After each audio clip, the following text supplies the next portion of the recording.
북한군은 서해 연평도 해병대 기지와 민간인 마을에 방사포 170여 발을 기습 발사했습니다. 우리 해병대원 2명이 목숨을 잃고 민간인 2명도 희생당했습니다.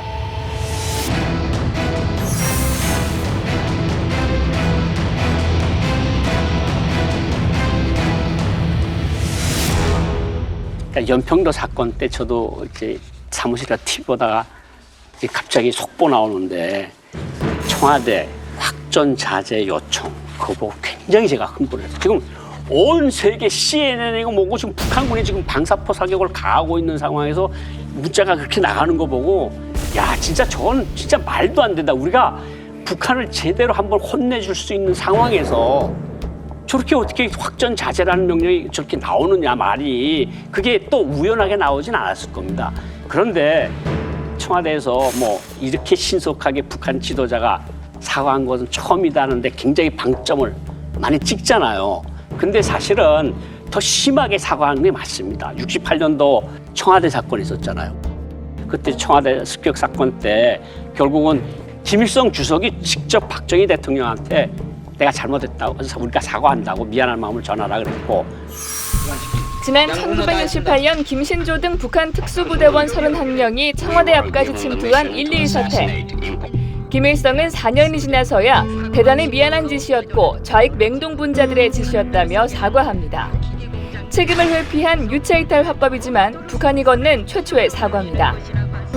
미군 2명을 살해한 판문점 도끼만행 사건 때는 한미의 군사적 압박 속에 사흘 만에 쌍방이 노력하자는 흐릿한 사과를 전했고 1996년 동해안 잠수함 사건과 2002년 2차 연평해전 때도 유감을 표했지만 주체를 밝히진 않았습니다. 여러 번 사과는 계속 있었는데 이 사과 하나로 해서 이렇게 모든 것이 다 돌아가면서 결국은 또 이번 사건도 흐지부지해지면 이런 사건을 한번 매듭을 짓지 않으면 또 언제든지 어느 정부에서도 일어날 수 있다. 저는 그렇게 생각합니다. 그 연평도 포격 도발 사건과 관련해서는 저도 이제 그 당시에 현역이었으니까요. 아쉬움이 좀 많죠. 어떤 아쉬움이냐면 국민의 안전을 지키는 안보의 영역이라는 거는요. 정치 외교적인 영역도 있지만 군사 안보적인 군사 작전 영역이 있거든요. 이 군사 작전 영역과 정치 외교적인 영역이 함께 이렇게 어우러져야 되는 거거든요. 근데 군사 작전이 이루어지고 있는 영역에 정치 외교적인 개입이 있으면 안 돼요. 그 하도록 내버려야 되는 겁니다. 그래서 옛날부터 이 참 훌륭한 군주는 현장에서 일어나는 일에 대해서는 절대 관여 안 합니다.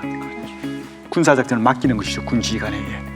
2011년도에 오바마 대통령이 빈라덴 사살 작전할 때 보셨죠? 네, 그 사진. 그 작전을 하고 있는 앉아 있는 사람이 원스타예요. 네. 군인입니다. 현역 군인. 그 사람이 작전을 주도하고 있는데 오바마 대통령이 관여합니까? 안 하잖아요. 네. 지켜만 봅니다. 네. 절대 얘기 안 하죠. 왜? 상황은 알아야 되니까 대통령으로서. 그러나 그 작전에 대해서 관여하지 않습니다. 왜? 군사 작전과 관련된 영역은 오바마 대통령이 전문성이 그 사람보다 못하다는 걸 인정하기 때문에 그런 거거든요. 군사 작전의 영역에 정치가 개입돼서 확전이 되지 않도록 하라. 이거는요 엄청난 실수예요. 그런 얘기를 하면 안 되는 거예요. 맡겨야 되는 거예요. 그게 잘못된 것이다. 저는 그렇게 생각하고요. 지금도 마찬가지입니다. 지금도 이런 군 작전 영역뿐만 아니라 군 이 안보 영역에 대해서 너무 정치적인 영역이 많이 치고 들어와 있거든요. 이거 안 되거든요. 그러면 그래서 고유의 군사적인 측면에서의 영역은 지켜주는 것이 그게 국민의 안전을 지키는 길이다. 이렇게 저는 생각합니다.